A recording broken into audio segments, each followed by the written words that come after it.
Hello, and welcome back to the Reactivist Podcast. I'm Marlena Shivo. If you missed it this week, Fox News host Jeanine Pirro took a trip down memory lane about Donald Trump as president.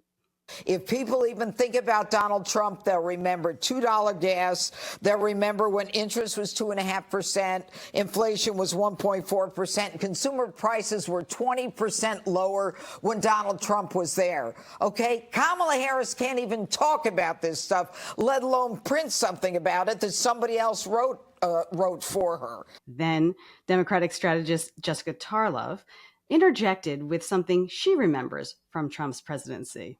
They'll also So this is remember an easy one. COVID and injecting bleach And this is how the entire panel reacted.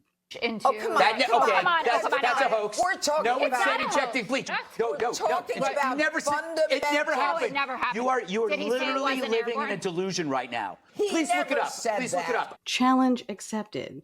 So back in April of 2020 at a White House press conference, the Undersecretary for the Department of Homeland Security of Science and Technology, William Bryan, was talking about COVID, and he mentioned that disinfectants such as bleach could kill COVID on surfaces almost instantaneously. After he spoke, Donald Trump gets up to the podium and says the following.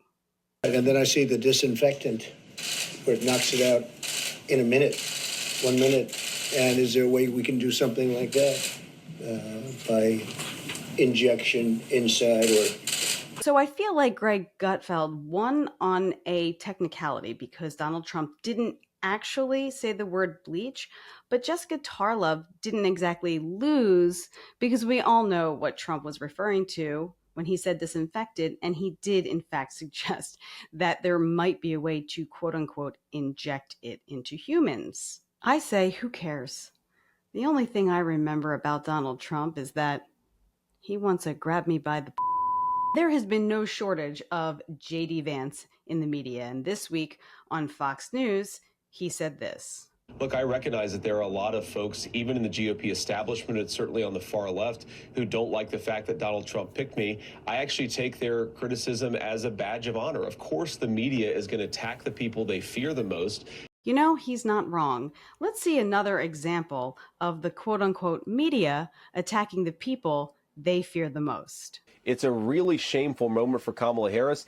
You know, Tim Walz has all of these things we can point to. He's a really far left candidate. He's a really far left governor. But the fact that Kamala Harris selected him, I think shows really, really poor judgment and that she doesn't have what it takes to be president of the United States. So unless you've been living under a boulder, you are well aware that Kamala Harris has picked Governor Tim Walz of Minnesota as her running mate. And there has been a good amount of scrutiny when it comes to his background.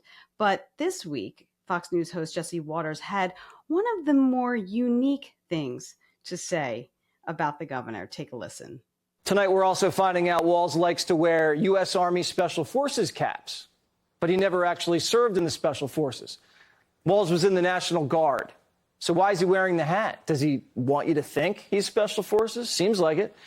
And on that note, a quick disclaimer. I would like everyone watching to know that I, Marlena Shivo, do not play and have never played for the New York Yankees or any other team in the MLB.